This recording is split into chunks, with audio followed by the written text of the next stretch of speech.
নমস্কাৰ বন্ধু বান্ধৱীসকল অতিকৈ দুখ খবৰ যিটো সময়ত মানুহৰ ওপৰত অত্যাচাৰ হিংসা ভ্ৰষ্টাচাৰ মিথ্যাচাৰ সকলোবিলাক চলি আছে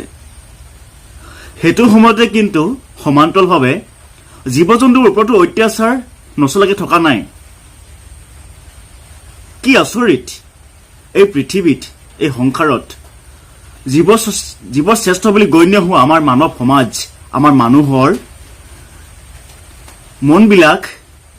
কিমান অধপতনলৈ গৈ আছে কিমান নিচ হৈ গৈ আছে আসলতে আজি নিজকে মানুহ বুলি ক'বলৈ লাজ লাগে আজি নিজকে মানুহ বুলি ক'বলৈ লাজ লগা হ'ল আমি মানুহৰ দয়া মমতা শ্ৰদ্ধা ভক্তি হেবিলাকটো নাজানোই আমি মানুহ মানে কি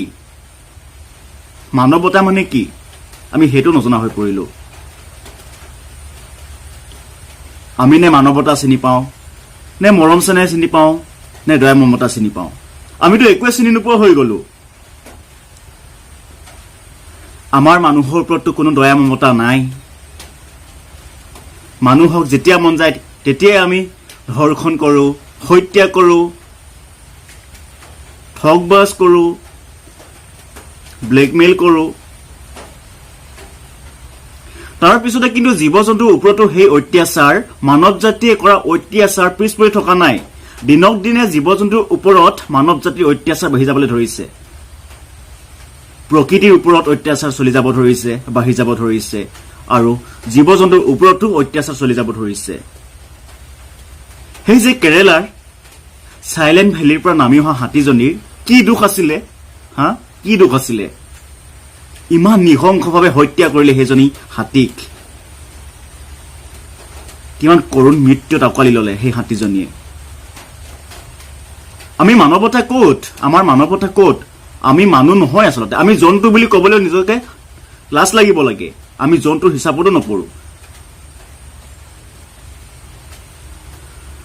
আমি মানে এই পৃথিৱীৰ আৱৰ্জনা আমি মানৱ জাতিটো পৃথিৱীৰ আৱৰ্জনা হ'বলৈ গৈ আছো সঁচাকৈয়ে হাতীজনীয়ে চাগে ভাবিছিলে মানুহে দিছে খাবলে খাওঁ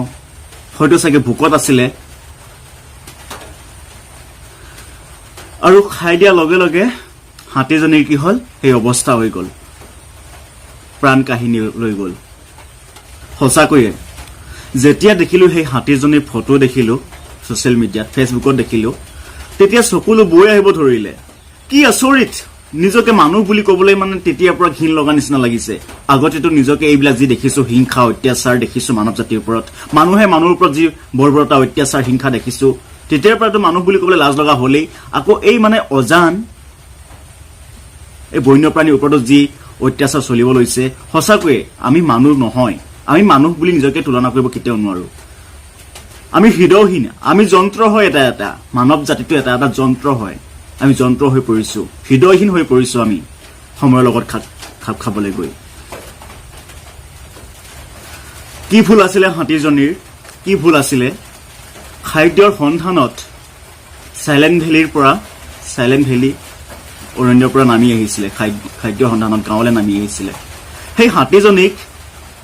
অনাৰসৰ লোভ দেখাই তাৰ মাজত এইবিলাক আতচবাজি ভৰাই হাতীজনীক হত্যা কৰাৰ কি উদ্দেশ্য আছিলে মানে হাতীজনীক হত্যা কৰাৰ উদ্দেশ্যটো কি আছিলে কিয় হত্যা কৰিলে নে সিহঁতক কিবা ধ্বংস কৰিছিলে হাতীজনীয়ে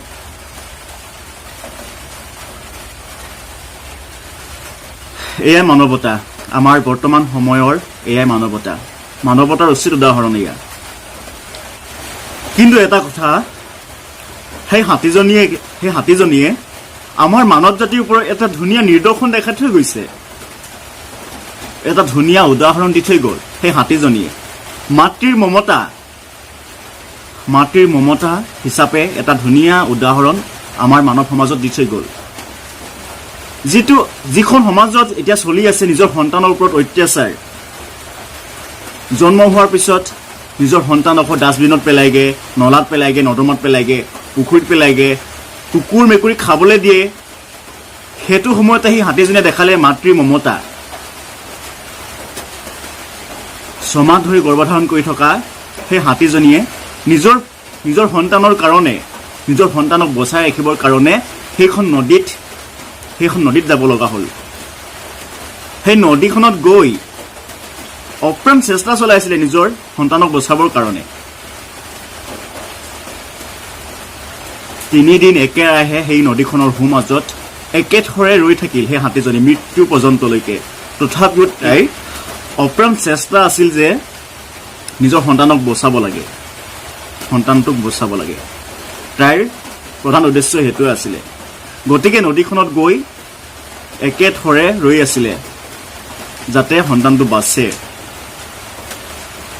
কিন্তু ভগৱানৰ যি লীলা সেই হাতীজনীক নবচালে নিজৰ সন্তানক বচাবলৈ সেই হাতীজনীয়ে একেডোখৰ ঠাইতে নদীৰ মাজত ৰৈ থাকিলে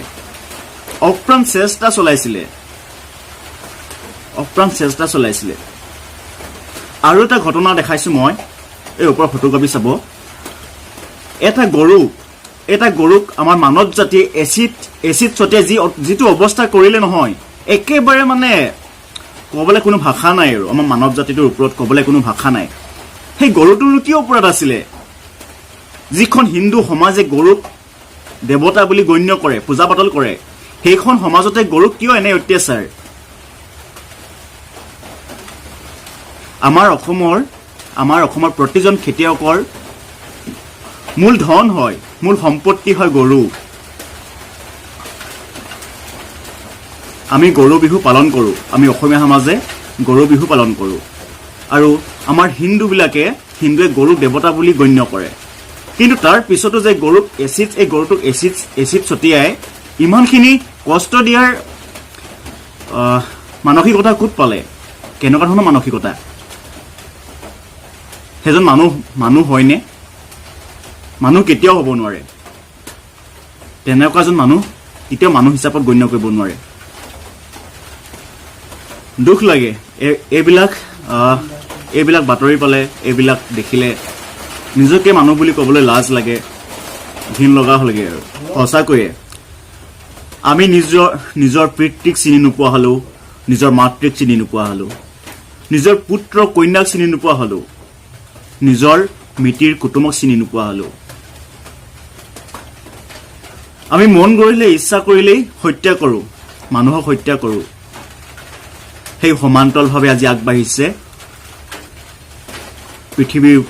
পৃথিৱীৰ যিবিলাক প্ৰাণী আছে সেইবিলাকক হত্যা কৰা হৈছে প্ৰকৃতিৰ ওপৰত ধ্বংস চলোৱা হৈছে এয়া মানৱতা আমাৰ এয়া মানৱতা জীৱশ্ৰেষ্ঠ আমি মানুহ জীৱশ্ৰেষ্ঠ হয় অৱশেষত মোৰ ফালৰ পৰা এটা বিশেষ আহ্বান বিশেষ অনুৰোধ সকলোকে এটা বিশেষ অনুৰোধ প্ৰকৃতিক ভাল পাবলৈ শিকক জীৱ-জন্তুক ভাল পাবলৈ শিকক আৰু মানুহক ভাল পাবলৈ শিকক আমি মানুহ হয় আমাৰ এখন হৃদয় আছে আমি হৃদয়খন ভালভাৱে ব্যৱহাৰ কৰিবলৈ শিকা আমি অকল জীয়াই থাকিবলৈ হৃদয়খন নাই আমাৰ জীৱনটো নহয় আমি আনক শিষ্টাচাৰ কৰিবলৈ শিকা আনক ভাল ব্যৱহাৰ কৰিবলৈ শিকা আমি যন্ত্ৰ নহয় আমি প্ৰকৃতিৰে এটা উপাদান হয় আমি প্ৰকৃতিৰে এটা বস্তু হয় আমাৰতো মৃত্যু প্ৰকৃতিতে হ'ব আমাৰ মৃত্যু হলেতো প্ৰকৃতিতে বিলীন যাম মাটিতে বিলীন যাম মাটিৰ লগত মিহলি হৈ যাম আমি প্ৰকৃতিৰে উপাদান এবাৰ ভাবিবলৈ শিকক নিজকে এবাৰ সোধক মানুহ মানে কি মানুহৰ মূল কৰ্ম উদ্দেশ্য জীয়া থকাৰ উদ্দেশ্য কি অকল যে আনক হত্যা কৰি ধৰ্ষণ কৰি ঠগবাজ কৰি চলি থাকিলেই যে আমাৰ মানুহৰ জীৱন উদ্দেশ্য লক্ষ্য জীয়া থকাৰ হেতু নহয় তাৰ বাহিৰেও আৰু যে কিবা আছে হেতু ভাবিবলৈ শিকক আৰু বিশেষ আহ্বান অহাকালি 5 জুন বিশ্ব পৰিৱেশ দিৱস মোৰ ফালৰ পৰা এটা বিশেষ অনুৰোধ সকলোৱে যাতে আমাৰ যিবিলাক সামাজিক অনুষ্ঠান আছে ৰাজহুৱা অনুষ্ঠান আছে আৰু তাৰ বাহিৰেও নিজৰ চৌহদতো এটা গছপুলি ৰোপণ কৰক বা ৰাজহুৱা অনুষ্ঠানত ৰোপণ কৰক কাৰণ প্ৰকৃতি থাকিলেহে আমি জীয়াই থাকিম ধন্যবাদ বন্ধুসকল আৰু বেছি নকওঁ আজি বাই বাই